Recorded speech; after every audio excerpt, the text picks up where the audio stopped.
बिस्मिल्लाहिर्रहमानिर्रहीम। अस्सलाम वालेकुम रहमतुल्लाहि व बरकातुहू। उम्मीद करती हूँ कि आप सब खैरियत से होंगे। हमारी लास्ट वीडियो में हमने स्टार्ट किया था temperate deciduous forest, coniferous forest, grassland ecosystem, desert ecosystem और टंड्रा इकोसिस्टम। वो पार्ट वन में हमने डिस्कस किया टेम्परेट डिसीडियस फॉरेस्ट और कॉनिफरस फॉरेस्ट। तो वो पार्ट वन का लिंक आपको इसमें डिस्क्रिप्शन बॉक्स में मिल जाएगा। और अब हम स्टार्ट करते हैं ग्रासलैंड इकोसिस्टम। ठीक है, हमने पढ़ा टेम्परेट डिसीडियस फॉरेस्ट और कॉनिफरस फॉरेस्ट। अब आते हैं हम ग्रासलैंड इकोसिस्टम की तरफ। अब ग्रासलैंड इकोसिस्टम अगर आप देखें पिक्चर में तो आपको अंदाज़ा हो जाएगा कि ग्रासलैंड इकोसिस्टम क्या होता है। इसमें बेसिकली अगर हम इसकी लोकेशन देखें फर्स्ट ऑफ ऑल, तो वो कौन सी है कि ग्रासलैंड इकोसिस्टम पाकिस्तान में कहाँ कहाँ पाया जाता है। ग्रासलैंड इकोसिस्टम पाकिस्तान के अंदर पाया जाता है, ये गिलगित में, कश्मीर में और वजीरिस्तान में और लोअर चित्राल में। और अगर हम पूरी दुनिया में देखें कि वर्ल्ड ओवर ये कहाँ कहाँ पाया जाता है, तो ये इंटीरियर कॉन्टिनेंट्स में पाया जाता है।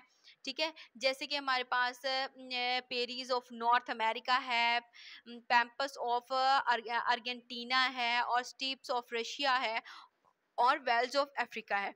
ये इन एरियाज में बेसिकली पाया जाता है। अब हम देख लेते हैं, लोकेशन तो देख ली हमने पाकिस्तान में भी और पूरे दुनिया में भी। अब हम देख लेते हैं इसके जो हैं प्रेरियर्स क्या होते हैं। प्रेरियर्स क्या होता है, अ grass land in temperate climate and do not have woody trees. ऐसे प्लांट जो कि टेम्परेट क्लाइमेट में तो होते हैं लेकिन उनके पास वुडी ट्रीज नहीं होते। ठीक है, तो वो हमारे पास होते हैं पेरियर्स। अच्छा, सवाना क्या होते हैं फिर, ऐसे ग्रासलैंड जो कि ट्रॉपिक क्लाइमेट में होते हैं लेकिन उनके पास वुडी ट्रीज होते हैं। स्पेशली ये लो एरियाज में पाए जाते हैं और ये स्पेसिफिकली जो होते हैं वाटर बॉडीज के अराउंड पाए जाते हैं या फिर वाटर बॉडीज के अंदर या फिर उनके क्लोज पाए जाते हैं। इनको कहते हैं सवाना। अच्छा, अब हम देख लेते हैं ग्रासलैंड में रेनफॉल कितना होता है। एवरेज जो एनुअल रेनफॉल है ना, वो है 250 से 750 मिलीमीटर तक या फिर 10 से 30 इंच तक। ठीक है, इंचेस तक।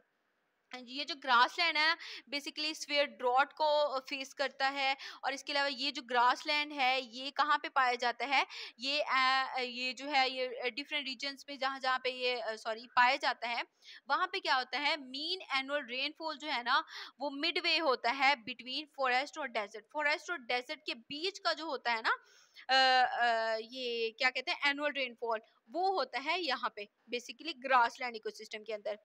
सॉइल कंडीशंस यहाँ की कैसी होती हैं, ये जो सॉइल होती है वो मॉइस्ट होती है, लिमिटेड होती है। क्योंकि लिमिटेड क्यों होती है, क्योंकि यहाँ पे प्रेसिपिटेशन लो होती है और इवेपोरेशन हाई होती है, जिसकी वजह से यहाँ पे सॉइल मॉइस्ट होती है, मॉइस्चर सॉइल पाई जाती है। अपर सॉइल लेयर जो होती है इसके अंदर ग्रास के अंदर वो रूटेड होती है, रूट्स होती हैं उसमें, नॉर्मली जो है ये मॉइस्ट होती है। और डीपर लेयर्स होती हैं इसमें जो कि कॉन्स्टेंटली ड्राई होती हैं। जो सॉइल होती है ग्रासलैंड की वो बेसिकली इम्परमिएबल होती है, मतलब एक्सेसिव सलिनिटी होती है उसके साथ। और ये इम्परमिएबल होती है मतलब कि कुछ सिलेक्टिव चीज़ें ही होती हैं जो कि इसके अंदर जा सकती हैं, अदरवाइज नहीं जा सकती हैं। अब हम देख लेते हैं प्लांट लाइफ कैसी होती है इसकी। प्लांट लाइफ में देखिए डोमिनेंट स्पीशीज जो हैं वो हैं ग्रेमिनॉइड्स हैं, जैसे कि ग्रासेस हैं और ग्रास लाइक प्लांट जितने भी होते हैं वो इसके अंदर आते हैं। सर्टन फॉर्म्स आते हैं इसके अंदर, जैसे कि हमारे पास आती हैं फैमिली आती है सनफ्लावर की, हर्बेशियस प्लांट्स आते हैं। और इसके अलावा टॉलरेंस जो होती है, टॉलरेंस अगेंस्ट वाटर या फिर जो होती हैं फाइन जो हमारे पास ग्रासेस होती हैं वो इसमें आती हैं इसमें। और इसके अलावा जनरली देखें तो ये इकोसिस्टम जो है इसमें कंटिन्यूस कवरिंग होती है ग्रास की, जो कि ज़्यादा ट्रीज नहीं होते इसके अंदर, लेकिन थोड़े से हैं जिनके जो इसके अंदर ट्रीज होते हैं, बाकी बहुत कम होते हैं।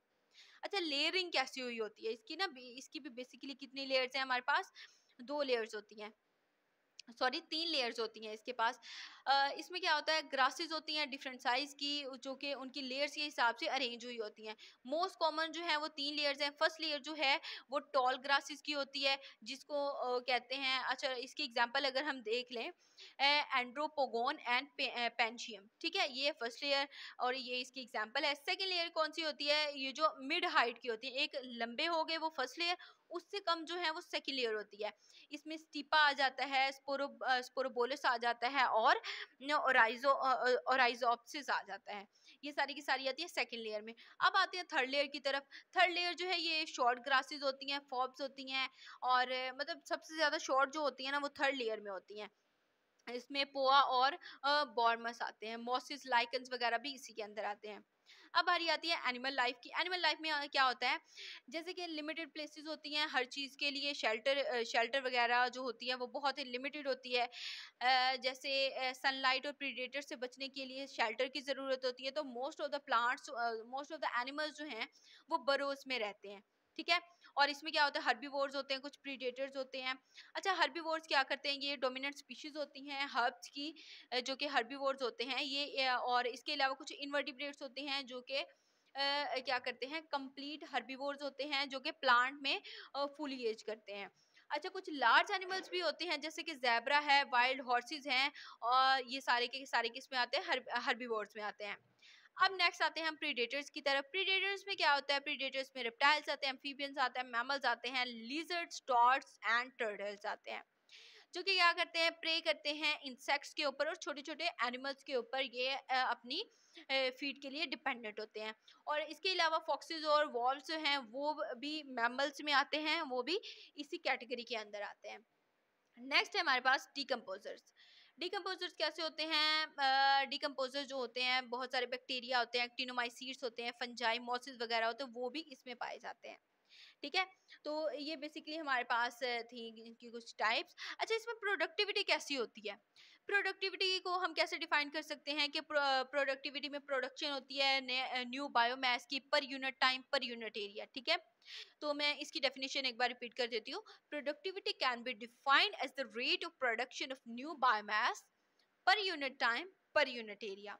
तो ये बेसिकली क्या है, हमारे पास प्रोडक्टिविटी होती है। अच्छा, अगर हम देखें टेम्परेचर ग्रासलैंड्स में, अगर हम देखें रेट जो होता है ना प्राइमरी प्रोडक्शन का, वो 700 to 1500 ग्राम पर मीटर स्क्वायर होता है एनुअली, मतलब एनुअल में, मतलब साल के साल, ठीक है। सब ह्यूमिड ट्रॉपिकल ग्रासलैंड में अगर हम देखें तो इसमें क्या होता है, ये मोर देन 4 kg जो होता है इसका वेट होता है।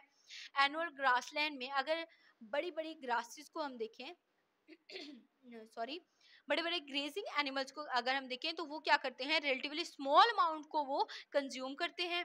और इसके अलावा कुछ इनवर्टिब्रेट्स को देखें, रॉडेंट्स को देखें, और बर्ड्स जो हैं वो भी कंज्यूम होते हैं इक्वल अमाउंट में जैसे कि दूसरे होते हैं, ठीक है। लास्ट है हमारा कि ह्यूमन इम्पैक्ट कैसा होता है।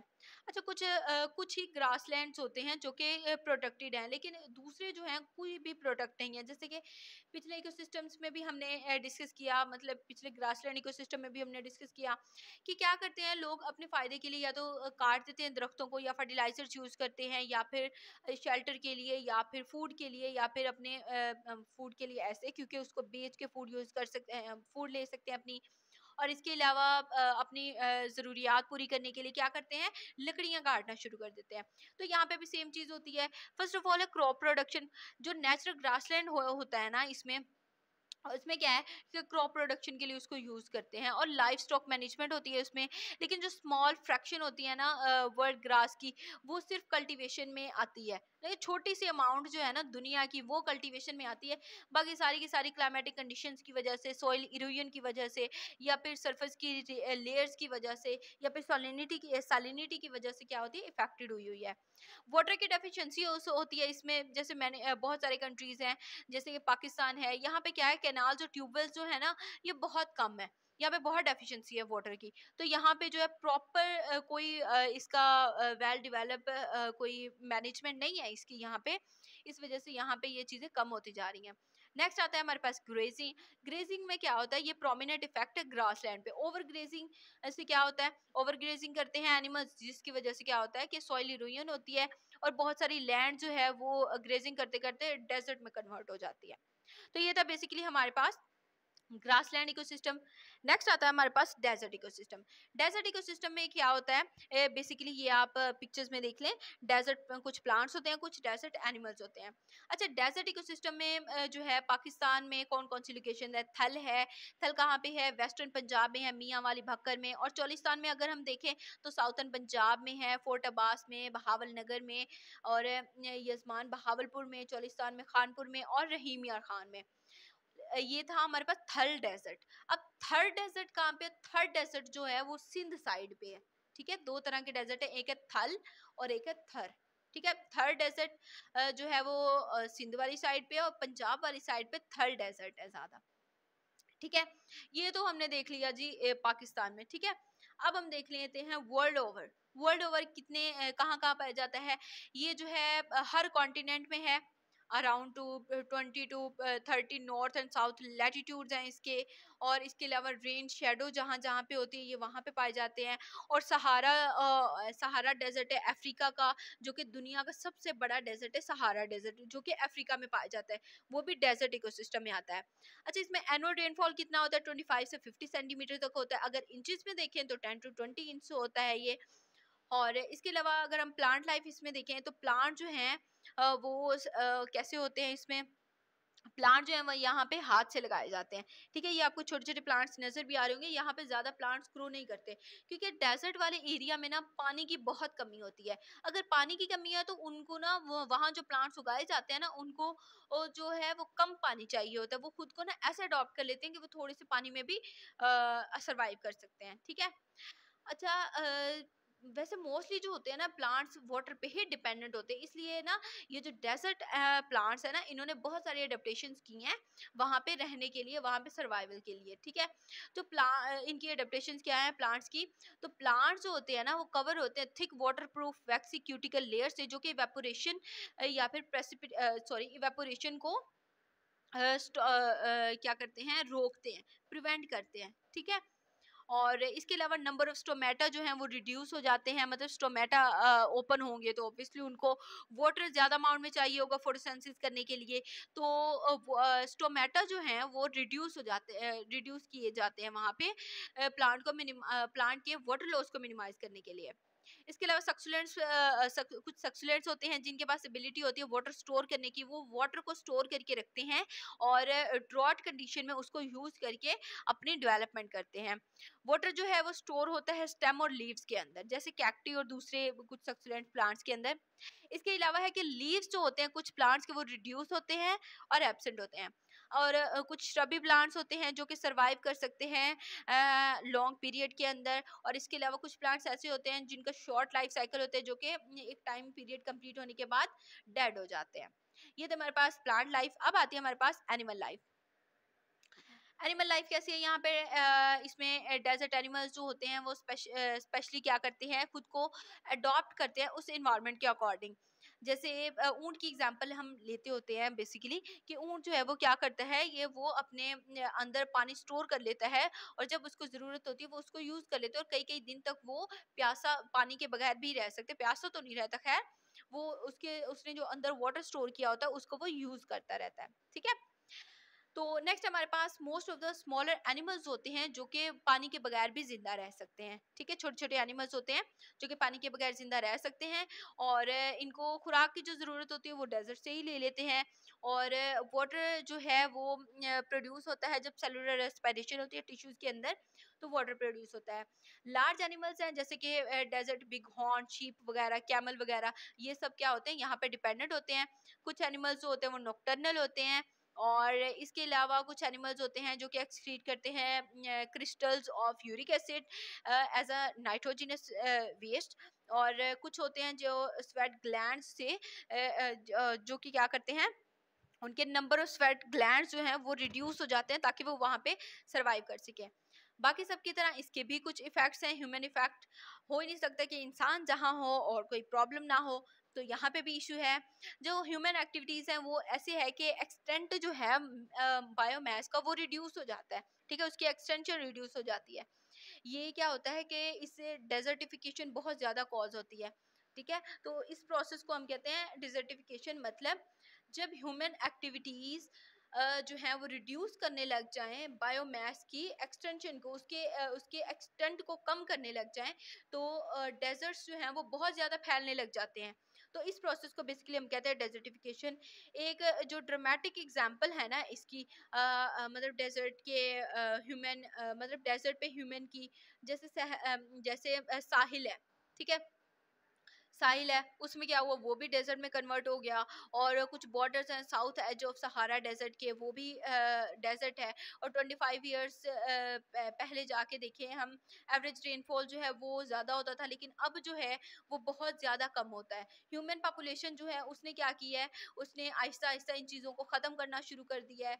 अब वो क्या करते हैं, डेजर्ट के प्लांट्स एनिमल्स को भी नहीं छोड़ते, वो उनको क्या करते हैं, वो उनके लिए प्रॉब्लम कॉज करते हैं, और अल्टीमेटली उनकी या तो डेथ हो जाती है या ह्यूमंस उनको यूज कर लेते हैं। ठीक है, ये तो बेसिकली हमारे पास डेजर्ट इकोसिस्टम।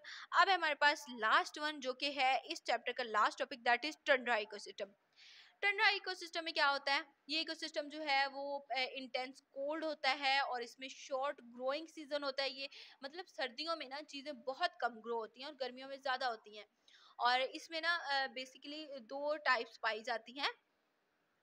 वो कौन कौन सी हैं, आर्कटिक टंड्रा और अल्पाइन टंड्रा। आर्कटिक टंड्रा क्या होता है, आर्कटिक टंड्रा जो है, आर्कटिक, ARCTIC, ठीक है, आर्कटिक टंड्रा है, ये वास्ट ट्रीलेस रीजन होता है, जो कि क्या करता है, बॉर्डरिंग करता है आर्कटिक ओशन की। ठीक है, आर्कटिक ओशन की बाउंड्री पे जो होता है ना, वो आर्कटिक टंड्रा होता है। ये किस लिए यूज होता है, ये डिफरेंट टाइप्स की वेजिटेशंस को डिस्क्राइब करने के लिए होता है, और टाइगा और पोलर आइस कैप्स के बीच में जो लैटिट्यूड्स होते हैं, हाई लैटिट्यूड्स को एक्सप्लेन करता है। इसके अलावा आर्कटिक टंड्रा जो है वो स्ट्रेच हुआ होता है अक्रॉस नॉर्दर्न नॉर्थ अमेरिका और नॉर्थ यूरोप और साइबेरिया। ठीक है, ये होते हैं हमारे पास आर्कटिक टंड्रा। नेक्स्ट हमारे पास अल्पाइन टंड्रा। अल्पाइन टंड्रा क्या होते हैं, ये हाई एल्टीट्यूड पे होते हैं। ठीक है, वो क्या था, हाई लैटिट्यूड पे था आर्कटिक टंड्रा। ये अल्पाइन टंड्रा जो है ये हाई एल्टीट्यूड पे होते हैं। और इसके अलावा हमारे पास क्या है कि ये माउंटेन पे होते हैं, अबव टिम्बर लाइन होती है, जैसे कि माउंटेन होते हैं हमारे पास, कोहे कराक्रम और हिंदुकुश जो है पाकिस्तान में, उसके अंदर होते हैं। इसके अलावा अब हम ये देख लेते हैं प्लांट लाइफ कैसी होती है। इसमें plant grow only during short summer. ठीक है, शॉर्ट समर में ही, बेसिकली मैंने बताया ना कि समर में ही ग्रो करते हैं प्लांट्स। ठीक है, तो शॉर्ट समर में ये ग्रो करते हैं। ट्रीज जो है इसके टोटली एब्सेंट होते हैं। और समर में अगर हम देखें तो ये जो होते हैं ये स्मॉल पेनिलियर फ्लावर्स बनते हैं इसके। और और इसके अलावा विलो होते हैं कुछ जो कि 10 सेंटीमीटर होते हैं, और कुछ 7 सेंटीमीटर्स के होते हैं। कुछ लार्ज लाइकन्स भी बनते हैं इसमें। रेंडीर मोसिस वगैरह जो होते हैं वो फ्रिक्वेंटली यहाँ पे पाए जाते हैं। इसके अलावा एनिमल लाइफ है। एनिमल लाइफ में क्या होता है कि टंड्रा जो है ऑलमोस्ट लाइफ लेस होता है विंटर के अंदर। विंटर के अंदर ना बिल्कुल लाइफ एग्जिस्ट कर ही नहीं होती, कर ही नहीं रही होती। ठीक है, कुछ एनिमल्स हैं जो यहाँ पे पाए जाते हैं, जैसे कि स्फीयर विंटर के अंदर जब ब्रीफ समर आता है, आइस मेल्ट्स होते हैं, स्मॉल पूल्स जो हैं वो बन जाते हैं। तो यहाँ पे क्या होता है, स्टैंडिंग पूल्स जो है वो सुपर्ब होते हैं मॉस्किटो हैबिट के लिए। ठीक है, यहाँ पे मॉस्किटो जो है वो सरवाइव कर सकते हैं। दूसरे कुछ छोटे छोटे इंसेक्ट्स होते हैं जो फूड के लिए यहाँ वहाँ फिर रहे होते हैं, वो यहाँ पे सरवाइव कर सकते हैं। और most of the birds, ducks और गीस वगैरह होते हैं वो यहाँ पे सरवाइव कर सकते हैं। और कुछ मैमल्स होते हैं, कैरिबो और रेंडीर एक्सेट्रा, ये यहाँ पे सरवाइव कर सकते हैं। ये कुछ एनिमल्स हैं। अच्छा, अब आते हैं हमारे पास ह्यूमन इम्पैक्ट। ह्यूमन इम्पैक्ट में क्या है, मोस्ट फ्रेजाइल। ठीक है, फर्स्ट आता है मोस्ट फ्रेजाइल। मोस्ट फ्रेजाइल क्या होता है, ये टंड्रा जो है मोस्ट फ्रेजाइल जो है डेलिकेट, मतलब डेलिकेट होता है। ठीक है, मोस्ट फ्रेजाइल कहते हैं डेलिकेट को। ठीक है, मतलब बायोमास जो होता है वो यहाँ का मोस्ट डेलिकेट होता है, क्योंकि शॉर्ट ग्रोइंग सीजन होता है। ये यहाँ पे बहुत ही कम सीजन होता है ग्रोइंग करने के लिए। Next, scars are left. इसमें क्या होता है, ह्यूमन एक्टिविटीज जो हैं टंड्रा में ये क्या करती हैं, स्कार्स करती हैं, परसिस्ट कर देती हैं सेंचुरीज के लिए। मतलब यहाँ पे क्या होता है कि ऐसे निशानात छोड़ जाते हैं जो कि बाद में नुकसानदेह होते हैं। ठीक है, नेक्स्ट है लोकलाइज्ड इफेक्ट। अगर फॉर्चुनेटली अगर हम देखें टंड्रा इन हैबिटेट्स जो हैं, अगर उनका इम्पैक्ट देखें सिविलाइजेशन में, अगर हम देखें तो वहाँ पे क्या होता है, ऑयल ड्रिलिंग साइट्स होती हैं, कुछ पाइपलाइंस होती हैं, माइंस होती हैं और मिलिट्री बेसिस होती हैं। इनमें भी ह्यूमन का इम्पैक्ट होता है, मतलब ह्यूमंस क्या करते हैं, इन सब चीज़ों को यूज़ करते हैं और वहाँ से चीज़ें आहिस्ता आहिस्ता क्या हो रही हैं, ख़त्म होती जा रही हैं। अच्छा, यहाँ पे हमारा लास्ट हेडिंग है हमारी ह्यूमंस एंड इकोसिस्टम्स। ये बेसिकली जो है ये टंड्रा इकोसिस्टम में नहीं आती, लेकिन ये आपने ज़रूर करना है इसको, ठीक है। ह्यूमंस एंड इकोसिस्टम्स में क्या होता है कि बेसिकली हमारे पास एक्सपेंडिंग होती है, ह्यूमन पॉपुलेशन जैसे जैसे बढ़ रही है, इकोसिस्टम जो है वो अनडिस्टर्ब हो रहा है, सॉरी डिस्टर्ब हो रहा है, ठीक है। ह्यूमन इकोसिस्टम डिस्टर्ब हो रहा है, जैसे जैसे पहले ह्यूमंस कम थे, पॉपुलेशन कम थी, तो इफेक्ट्स कम थे। जैसे जैसे पॉपुलेशन बढ़ रही है तो अनडिस्टर्ब हो रहा है सारा, सॉरी डिस्टर्ब हो रही है हर चीज, ठीक है। तो हम अगर इम्पैक्ट्स देखें नेचुरल इकोसिस्टम के तो बहुत ज्यादा डाइवर्स है, वाइड स्प्रेड है, बहुत ज्यादा फैले हुए हैं, तो हर कोई अपने फायदा देख रहा है। लेकिन क्या होता है बेसिकली इसमें फायदा नहीं देखना चाहिए। ये अगर इकोसिस्टम्स नहीं होंगे ये वाले, अगर ग्रासलैंड नहीं होगा, अगर वाटर नहीं होगा, तो इससे क्या होगा, बहुत सारी डिजीज कॉज हो सकती हैं, जो पॉपुलेशन है वो इफेक्ट हो सकती है।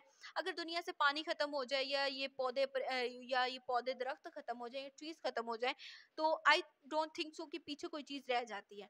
तो हमें ज्यादा से ज्यादा प्लांट्स लगाने चाहिए और इन चीजों का ख्याल रखना चाहिए, क्योंकि ग्रासलैंड जो है वो कन्वर्ट हो जाते हैं एग्रीकल्चर के अंदर, ठीक है। ये भी ह्यूमन के काम है।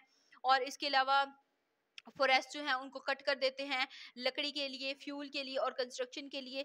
और इसके अलावा डेजर्टिफिकेशन बहुत आम हो रही है, और एनिमल्स जो हैं उनका ज़्यादा से ज़्यादा शिकार किया जा रहा है, गेम एनिमल्स बनाए जा रहे हैं, मतलब एनिमल्स को उठा के गेम एनिमल्स बना देते हैं। और इकोसिस्टम जो है वो उस पे जो ह्यूमन है ना वो डोमिनेट कर रहे हैं। अगर देखा जाए ना वो हर तरह से डोमिनेट करें, वो क्रॉप्स, वेजिटेशन यूज और यूजफुल एनिमल्स के लिए, हर चीज के लिए वो क्या कर रहे हैं, वो डोमिनेट हो रहे हैं इन पे। तो इस चीज को अवॉइड करना चाहिए और ज्यादा से ज्यादा अपनी क्या करें आप, ट्रीज ग्रो करें और डिजर्टिफिकेशन को ज्यादा ना बढ़ने दें, और जितनी हो सके एफोरेस्टेशन करें, डिफोरेस्टेशन से ग्रेज करें, ठीक है। तो ये था बेसिकली हमारा chapter number 27, sorry chapter number 26, सब मेजर इकोसिस्टम्स। तो होप्स आपको कॉन्सेप्ट क्लियर हुए होंगे, और अगर कहीं पे कोई भी इशू हो तो आप कमेंट बॉक्स में पूछ सकते हैं। और नेक्स्ट लेक्चर के लिए हमारे साथ बने रहिएगा, दुआ में याद रखिएगा। अल्लाह हाफिज।